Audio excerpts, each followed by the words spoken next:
Today's Operation Ouch is a bit different because we're going back in time. Chris, we may be doctors, but we're not that doctor. Son, don't be ridiculous. We're ditching the lab and heading into the trenches. As it's the centenary of World War I, we're heading back 100 years to show you what medicine was like during that time. And that's what these guys are here for. We're about to show you a moment in history where they really put the ouch into every operation. Get ready, because this is going to be great. Coming up on this special Operation Ouch. Creepy crawlies are on the loose. Nearly all soldiers would have had lice all over their bodies. We look at the fight against disease. Let battle commence! And find out what big bangs into soldiers' hearing. Operation Ouch. This is a replica of a World War I trench. We're here today to show you what the conditions were like and what medical problems soldiers faced in the trenches. Soldiers used to dig these to protect themselves from attacking armies. The trenches were the front line, and this is real footage filmed during the war. The trenches were where most of the battles were fought from. They were often wet and miserable, a bit like our rainy trench today. Soldiers would live, sleep, and hide away in here. They would dig and dig, making them longer and longer so they could get closer and closer to the enemy. But which countries were involved and where did they keep their armies? Up their sleeveys. Thanks, Arn. World War I was a 4-year battle that started in 1914 and involved some of the most powerful countries in the world, the Allied forces in blue versus the Central Powers in red. Nearly 1 million soldiers who fought for the British Empire died, and nearly 2 million men returned home injured. It was a terrible war, but it also led to doctors and scientists making some incredible medical breakthroughs. They even invented gadgets to help protect the human body. And what's utterly brilliant is we still have these around today. So, we're going to look at some of these ingenious inventions and show you how World War I affected the human body. Now, if you were a soldier on the front lines, you were lucky to make it back to the safety of a trench like this alive. Even a small cut could put you at risk of dying of infection. And if you got seriously wounded out there, you relied on your mates to take you all the way back to here. This is a regimental aid post. Now, in this tiny space, there would have been a medical officer and an orderly to help. They could be dealing with up to 300 casualties in any one day. It looks pretty basic, Chris. Why are the machines that go beep? Well, there aren't any machines that go beep. A regimental aid post was really only intended for the immediate treatment of wounds and first aid. There were more sophisticated hospitals, but they could be up to 20 miles away, and a lot of people died before they even got there. Looks like we've got some work to do, Zand. Let's give this casualty some World War I style treatment. Ready? I'll give it a go. Right, Zand, it looks like this guy has a very badly broken leg. What are you going to do? Right, OK, first of all, I need to wash my hands. Where's the sink? Well, you might have a field basin, but basically it's very hard to wash your hands in a trench. There's no running water. OK, never mind. What he really needs is a general anaesthetic. I'm going to need to knock him out. Son, what are you going to do? I was just going to knock him out with this piece of wood. I guess they didn't think they'd have anything better. Well, actually, you're wrong. In fact, they do have a good painkiller in this medical kit called morphine. We still use it today, and it's very effective. OK, so let's suppose I give him some morphine, he's feeling more comfortable. There's not a lot else I can do for him. I wonder if he'd like a cup of tea. Probably. In fact, during the First World War, people did use tea as treatment for shock. It was sweet, it was liquid, and it was familiar. It was very reassuring. Son! Oh! OK, sorry, Chris. Right, so the most important thing now is to get him to hospital. So what I'm going to give him is a casualty card. What this says is who he is, what's wrong with him, and what we've done for him. There you go, soldier. That's your ticket out of here. And that's where we get that expression from. Now, our patient's off to hospital on this light railway, just like the ones specially built during the war. At the start of World War I, 8 out of 10 soldiers who broke their leg died of their injury. But by the end of the war, it had dropped to just 1 in 10, thanks to this guy. His name was Hugh Owen Thomas, and in 1916, he invented the Thomas splint, which stopped soldiers dying of broken legs. To show us how it works is Richard Townsley. He's an expert in World War I medicine. And his great-granddad, Major William Stewart Dickey, was a surgeon who served in the war for real. So, Richard, how would you have treated someone during the First World War with a very badly broken leg? Basically, you'd use a Thomas splint, and the way this works is by re-knitting the bones together and using something called traction. If you break your leg very badly, the muscles around it pull the leg shorter and the bones overlap. Traction works by pulling the muscles back to allow the bones to be realigned. Stabilising broken bones like this saved lives during the war because it meant blood loss could be controlled and there was a better chance of keeping infection out. It looks very uncomfortable to use, is that right? Yes, it's incredibly uncomfortable. Maybe Zon should have a go. Yeah, I think so. Brilliant, brilliant. All right then. If you hold it straight, Okay. Okay. and we need to up through there. It's pretty difficult doing this kind of thing if we imagine him in the trenches covered in mud like this. And presumably you'd be working with people shooting at us and shells landing around at the same time. Yeah, you're starting to see how difficult medicine would be in the trenches. You can see why you don't even bother to wash your hands beforehand. The mud gets into everything. So basically, as Richard's tightening there, this frame is now pushing in your groin, and the bones that are broken here will be being separated, and then they can grow back together normally. What's amazing is to see this being used in a replica of a World War I trench and to think, I've used one of these in a modern emergency department. It's exactly the same thing. So how do you feel, Zon? Is it comfortable? It's not very comfortable for me, and it would be very painful if I really had a broken leg, but my leg is very well supported. It would also mean I'm much more likely to survive. All right, Richard, I think he's done. Time to get him to the surgical hospital. Let's do it. This brilliant First World War invention is still used today and has been saving lives for over 100 years. And the best thing is it's stabilising Zon's leg while he gets to the surgical hospital. Chris? My leg's not actually broken. Chris? It's incredible to think that not only did 10 million World War I soldiers die in combat, but 2 million also died from disease. And one of those diseases that soldiers were desperate to avoid was trench foot. Trench foot was caused by soldiers' feet being continually soaked in cold, wet, muddy trenches for days, with no way of drying them properly. Now, get ready for a gross picture, because when trench foot took hold, it looked like this. Oh. To show you how this disease starts, I've had my foot sitting in cold water for 2 hours. Disgusting. There you go, Zon, take that. You know, it's all white and cold and wet and wrinkly. Ugh. This is because when you get cold, your brain makes a judgment call on which parts of your body need heat the most. So the warm blood rushes inwards to help the organs that your body can't really do without keep the right temperature. But that can be bad news for hands and feet, especially for long periods of time. The soldier's feet would start to die because of low blood flow, and dead flesh is perfect food for bugs. And take a look at what happens once the bugs take hold. Gross. Trench foot smelled absolutely terrible, and it was extremely painful, and eventually, if left untreated, the gruesome foot would need to be amputated. To understand how an infection like this could take hold so easily, we're going to show you a war that was taking place at a microscopic level, on the soldier's skin. This was the battle of soldier versus bug. Dr. Zon. Dr. Chris, let battle commence. Our war map represents the soldier's skin in super close-up.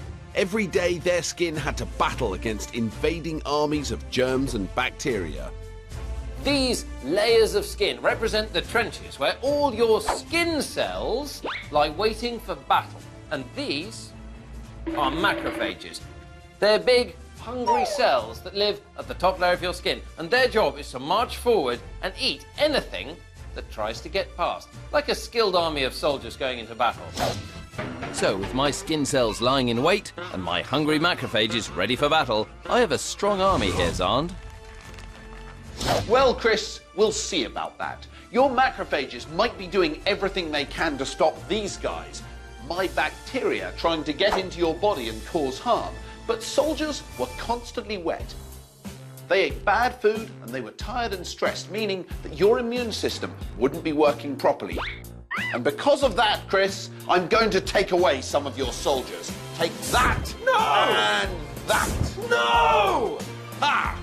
Because of my poor immune system and damaged skin, I am unable to repel Zan's bacterial forces. So my bacteria are advancing into the skin, swarming across the lines, and Dr. Chris succumbs to an overwhelming infection. I win!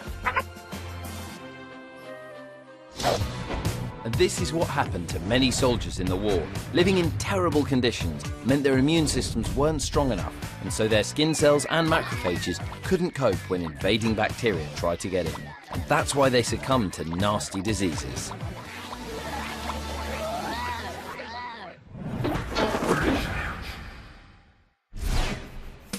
But bacteria weren't the only kind of bugs World War I soldiers had to worry about. Everyone's itching, and so are we. This must be a case for investigation. Ouch. If you were a soldier in the First World War, the chances are you'd be spending months on end in the trenches, and your skin would be itchy and sore. This medical problem was caused by a nasty critter infesting the trenches. Body lice. Now, body lice are very uncommon now, but they actually look just like these head lice because they're from the same family, but much deadlier. The head lice people get today are completely harmless. They just itch a bit. But body lice in the trenches carried serious disease, and they were a real problem. The cramped trenches were hot, sweaty and damp, the perfect breeding conditions for lice. Nearly all soldiers in the trenches would have had lice all over their bodies. This is Vince Smith, an entomologist who knows all about lice. So Vince, what diseases did the body lice spread? During World War I, the main disease was trench fever, and this was a really virulent disease. Something like 1 in 5 of the soldiers during World War I were infected by trench fever. Trench fever caused flu-like symptoms and eventually it led to heart failure. And there's a simple reason why the disease infected so many soldiers. They were all huddled up close, and so the lice would literally just creep between the soldiers. So Vince, the head lice that you've got here feed in exactly the same way as body lice, is that right? Absolutely. In fact, if we put one on you now, we can see it feed. Oh, brilliant. Do you want to try it? Here we go. Okay, there he is there. What's he doing now? He's trying to dig into the skin to try and find a little blood vessel. And when he hits one, he'll start sucking up the blood. Here are some lice in super close-up. You can see the blood this one's drunk moving inside its body. That's what's going on with my arm right now. Now, if I was a soldier in World War I, I'd be at high risk of getting trench fever. The soldiers knew lice were bad news, and they did what they could to stay lice-free, including picking them off their clothes, like this guy. They called lice chats, and removing them was called chatting. Whilst these critters were spreading disease, some other creepy crawlies were helping to fight it. They were maggots. A surgeon called William Bear discovered the power of maggots one day when he examined a soldier with a wound. Thousands of maggots had filled the area, but when Bear picked them off, instead of finding infected dead tissue, he was surprised to see the wound had healed. It's a maggoty miracle! And we still use sterilised maggots to treat wounds today, as we're going to show you with this 21st century foot. But prepare to look away if you're squeamish. You may have seen this foot before on Ouch, and underneath the bandage, 500 maggots have been on the wound for 2 days doing their magic. Okay, squeamish people, look away now. It might look horrible, but the wound is healing thanks to the maggots. They're eating all the infected dead flesh, but they don't touch the nice new flesh that's growing. So it's a win-win. Maggots love eating dead flesh that would otherwise be food for bacteria, which would cause infections. They're perfect wound cleaning machines. And although we now have antibiotics to treat wound infections, maggots are still a really important alternative to surgery for removing dead flesh. Well done, you squirmy yet beautiful little beasts. Still to come. Paralympian Sophie Camdish tries out a World War I innovation. And find out how explosions damaged soldiers' ears. But first... How many doctors and nurses left the UK to help soldiers on the front line during World War I? Was it A, 1,800, enough to fill one modern hospital? B, 18,000, enough to fill 12 hospitals? Or C, 118,000, enough to fill 78 hospitals? In fact, the answer is C. By 1918, around 118,000 medical staff had joined the Royal Army Medical Corps, and they helped save thousands of wounded soldiers. But that meant that there weren't many doctors or nurses left to treat sick people back home.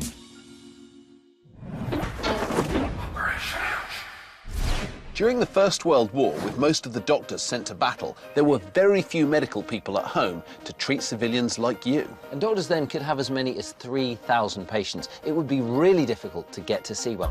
You might remember Charlie from Liverpool. He came into accident and emergency with a broken elbow. Now we're going to show you just how different his treatment would have been 100 years ago compared to today. In hospital, Charlie's being examined by Dr. Sarah. He has all his immunants all there. Now, a child suffering from Charlie's break at home would have been treated by his mum. Right, his dad's been sent away to war, so he's not around. And his mum probably would have had to use things like rolled up newspapers as splints. I mean, it would have been very bad. Yeah. And because there was no National Health Service, most people couldn't afford to or didn't want to pay for their own treatment. Luckily, Charlie, like everyone else in the UK, is able to get free treatment on the NHS. I was a bit worried you might have broken the bottom of your humerus, which is this long bone here. And it starts with an X-ray to find out exactly what's broken. But 100 years ago, you'd have had to pay for an X-ray, and you probably wouldn't have been able to afford it. Even if you could, it was done on film, and so it would take much longer to get results. Luckily, it's taken no time at all for Charlie to get his X-ray results back, and they show he's got a bad break that needs surgery. So, it's off to theatre for a high-tech operation to get his broken bones realigned with wires. Now, operating theatres back then would have been in the roof to get in enough light through a skylight because the artificial lights were so dim. They ran on gas, so they weren't any good at all. And of course, the surgeon wouldn't have had a live X-ray to refer to. Well, of course, there wouldn't have actually been a surgeon at all. There wouldn't have been an operation for a break like Charlie's. In fact, there wouldn't have been an operation for any broken bone. So Charlie would have been destined to have a painful, badly functioning elbow for the rest of his life. They look fine. Thankfully, after having an operation and a cast on for a few weeks, our modern-day patient has ended up as good as new. You. Of the soldiers that were lucky enough to survive World War I, 41,000 of them lost an arm or a leg from the fighting. This had never happened on such a large scale before, but World War I was the first time such powerful weapons and heavy machinery had been used in battle. The consequence was a huge number of amputees. They were evacuated from battle and sent home, but these were young guys. They wanted to get on with their lives. They wanted to work and look after their families, so something had to be done. UK military technicians came up with the solution. They started making vast quantities of artificial limbs, known as prosthetics. In fact, they had so many to make that a whole hospital was built in London to produce them, and it was up to doctors to make sure they were made right. From the start to the end of the war, they went from 624 patients to over 26,000. And the limbs they made looked like this. It's made out of hollowed wood and modelled on a real human leg. Not bad, considering it's 100 years old. Now, soldiers were given legs like these free of charge, and in those days when you had to pay for medical care, this was a big deal. They were even given help learning how to use them. Since then, prosthesis design has gone from this to this.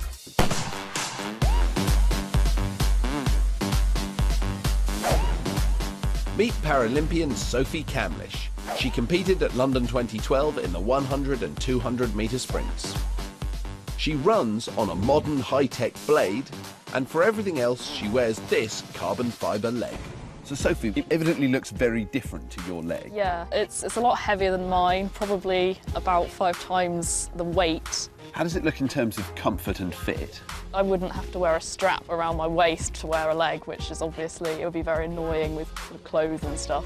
Because I do a lot of athletics, it would feel heavy to drag around, so I probably wouldn't enjoy it at all. It's not really built for speed, is it? Definitely not.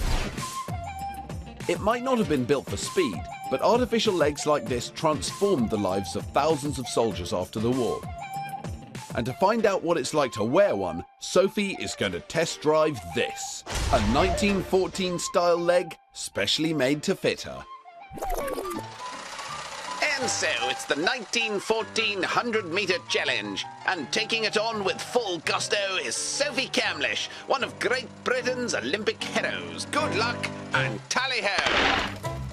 And she's off to a slow start. She's clearly unable to build up much speed, but then this leg wasn't made for running. As those chaps found out after the war, walking with a new leg was tricky enough. So, all things considered, Sophie's done spiffingly. Your time was 56.5 seconds. What's your personal best? 13.69 seconds. Ah, so you were 42.81 seconds slower than normal. And may I ask, how did that feel? It's not very cushiony, so it was pretty tricky. Definitely not a sprinting leg, but a pretty good walking leg. Ah, that's the spirit! So in 100 years, prosthetics have come a long way. Sophie's blade's a bit different to this, but this is where it all began. For a soldier returning home from World War I missing a leg, this was a passport to freedom, and it offered them a much better life because of it. When the First World War ended in 1918, thousands of soldiers returned home with significant hearing loss, if not completely deaf. Now we're going to show you why so many men suffered damage to their ears. Just don't try anything you see here at home. We've come out of the trenches and we're now in a massive field. Look, massive. And we need to be. It's also why these chaps are here. Aside from the men who were killed or lost limbs in World War I, many soldiers would return home with another serious ailment, hearing loss. This was caused by the deafening noise of guns and explosions, because the soldiers didn't wear any kind of ear protection. Sometimes they just put their fingers in their ears. Look. The loudness of noise is measured in decibels, and experts agree that continued exposure to noises of 85 decibels or more will harm your hearing. Now, explosions in the First World War measured over 140 decibels, and the gunshots could measure as much as 150. So you see, the soldiers in battle really didn't stand much chance of their hearing being unaffected. That's because when an explosion occurs, it releases a shockwave of pressure which is so powerful it bursts your delicate eardrum. We're going to set off 3 World War I explosions to show you how much damage they would have done to soldiers' hearing. We're placing our wooden men at increasing distances from the blast site. And because shockwaves destroy eardrums, we fitted them with shockwave stickers. The paint inside them bursts if a strong enough shockwave hits them. Purple means a small shockwave has struck, but green means a massive one. So with a very loud bang and a huge amount of pressure, we're going to have to be very careful of our ears. Which is why we've come right over here, where it's completely safe, and we're wearing these. Couldn't you have got some blue ones for me? What? Never mind. So now we can get to the bit that I've been really looking forward to, pressing the button to let off the explosions. Can I press it now? No, not yet, Zon. Now, in our first explosion, we have black powder, also known as gunpowder. Can I press it now? No. This is what was used in hand grenades. So let's see what kind of pressures it exerts on our soldiers. Can I press it now?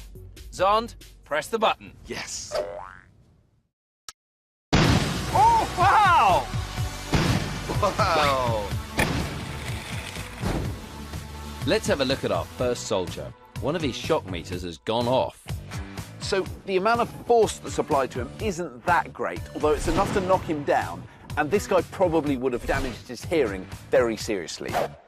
The shock meters on our next two soldiers are unbroken, so they wouldn't have been deafened. But they would have had some serious ringing in their ears. Let's go do our next test. Now this second explosion is louder and more powerful than black powder, like many of the explosions the soldiers would have heard. Okay, you ready? Yep. Let's do it. Oh, wow! That is a much bigger bang. The first soldier wouldn't have survived this blast. Let's have a look at the next one. So on this soldier, all the meters have been activated, and the same goes for the soldier furthest away. Both these men would have definitely lost their hearing. Okay, let's try our next test. Now this final test is ammonium nitrate.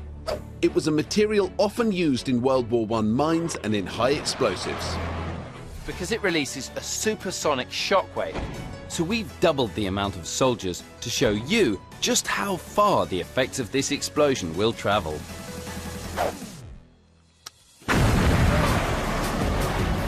So 2 of those soldiers have completely gone, and all the others have had their shock meters activated, even the very last man. The noise level here would have been absolutely deafening. And that's because, unlike today, World War I soldiers had no ear protection. So, when an explosion like this created a supersonic shockwave, it burst their eardrums. In fact, some of the real mines used in World War I made bangs so loud they could be heard all the way from France to Britain. So as amazing as the human body is, in times of war, it's also very vulnerable. And it's not surprising that with much less medical know-how than we have today, there were over 37 million casualties in the First World War. Thankfully, we've learned a lot, and although explosions are still on the news, soldiers since have been kitted out with lots of ways to protect their bodies, like ear defenders. So we've shown you just how much the soldiers of World War I were up against. It was a terrible war which devastated the lives of both the men fighting and their families back at home. 100 years on, we salute all those soldiers who fought for their country, and we thank those scientists and doctors who made incredible advances in medicine that we still use to treat people in our modern hospitals today. So it's goodbye to the trenches as we head back to the 21st century, where we're very lucky to be. So that's it till next time. Bye!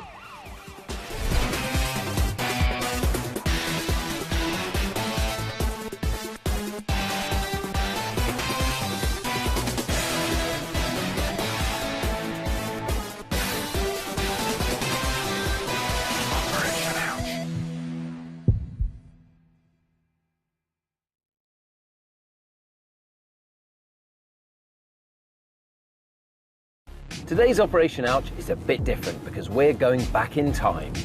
Chris, we may be doctors, but we're not that doctor. Tom, don't be ridiculous. We're ditching the lab and heading into the trenches. As it's the centenary of World War I, we're heading back 100 years to show you what medicine was like during that time. And that's what these guys are here for. We're about to show you a moment in history where they really put the ouch into every operation. Get ready, because this is going to be great. Coming up on this special Operation Ouch. Creepy crawlies are on the loose. Nearly all soldiers would have had lice all over their bodies. We look at the fight against disease. Let battle commence! And find out what big bangs into soldiers' hearing. Operation Ouch. This is a replica of a World War I trench. We're here today to show you what the conditions were like and what medical problems soldiers faced in the trenches. Soldiers used to dig these to protect themselves from attacking armies. The trenches were the front line, and this is real footage filmed during the war. The trenches were where most of the battles were fought from. They were often wet and miserable, a bit like our rainy trench today. Soldiers would live, sleep, and hide away in here. They would dig and dig, making them longer and longer so they could get closer and closer to the enemy. But which countries were involved and where did they keep their armies? Up their sleeveys. Thanks, Arm. World War I was a 4-year battle That started in 1914 and involved some of the most powerful countries in the world. The Allied forces in blue versus the Central Powers in red. Nearly 1 million soldiers who fought for the British Empire died, and nearly 2 million men returned home injured. It was a terrible war, but it also led to doctors and scientists making some incredible medical breakthroughs. They even invented gadgets to help protect the human body. And what's utterly brilliant is we still have these around today.